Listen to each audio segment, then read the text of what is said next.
আমাদের কাছে একটা মাসলা আছে যে রমজানুল মুবারকের সময় যারা রোজা রাখেন তারা শরীরে অনেক সময় টিকা দিতে হয়। ডাক্তারের কাছে যখন মানুষ চেক আপের জন্য যায়, তো ডাক্তার বলছেন যে একটা টিকা দিন শরীরে। তো রমজানের সময় শরীরে টিকা দিলে এটার কারণে কি রোজা ভেঙে যাবে?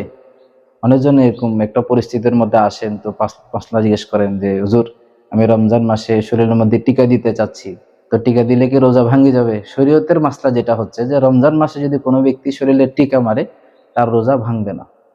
কারণ রোজা না ভাঙ্গার একটা মূল কারণ হচ্ছে শরীরের স্বাভাবিক যে পথ আছে ওই পথ দিয়ে পেটে এবং মাথায় পচতে হবে কোনো জিনিস। শরীরের যে স্বাভাবিক পথ আছে ওই স্বাভাবিক পথ দিয়ে পেটে এবং মাথায় পচতে হবে। স্বাভাবিক পথ বলতে আমরা যেটা বুঝি মুখ, নাক এবং কান, এই তিন জিনিসের মাধ্যমে শরীরের পেটে এবং মাথায় পচতে হবে, তখন তার রোজা ভেঙে যাবে। এছাড়া অন্য কোনো পথ, যেমন আমরা শরীরের স্বাভাবিক সাধারণত আমরা গোসল করি, গোসলের মাধ্যমে কিন্তু আমাদের শরীরের চামড়া দিয়ে ভিতরে পানি প্রবেশ করে।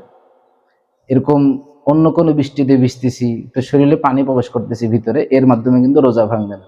তদ্রূপ কোনো ব্যক্তি যদি শরীরে ইঞ্জেকশন দেয়, ইঞ্জেকশনের কারণে তার শরীরে ভিটামিন জাতীয় কোনো জিনিস পোষ করতেছে অথবা টিকা দিতে হইতেছে, তখন তার রোজা ভাঙবে না।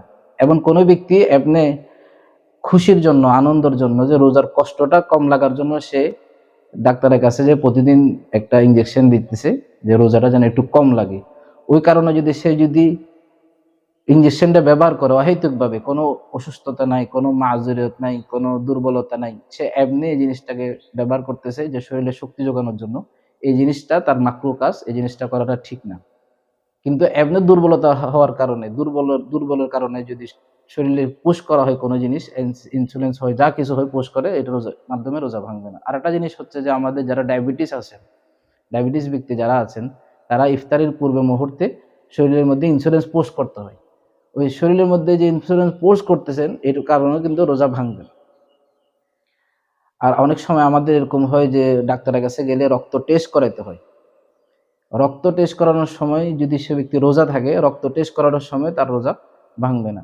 এমনকি কোনো ব্যক্তি যদি এরকম হচ্ছে যে কাউকে রক্ত দিতে হচ্ছে, তো রক্ত দিলেও তার রোজা ভাঙবে না। কিন্তু কোনো ব্যক্তি রক্ত দিতে গিয়ে এরকম পরিস্থিতি যেন না হয়ে যায় যে রক্ত দেওয়ার কারণে তার শরীর পুরোটা দুর্বল হয়ে গেছে, তখন তার রোজাটা মাকরুহ হয়ে যাবে দুর্বল হওয়ার কারণে। কিন্তু রক্ত দিলে বা রক্ত নিলে রোজা ভাঙবে না।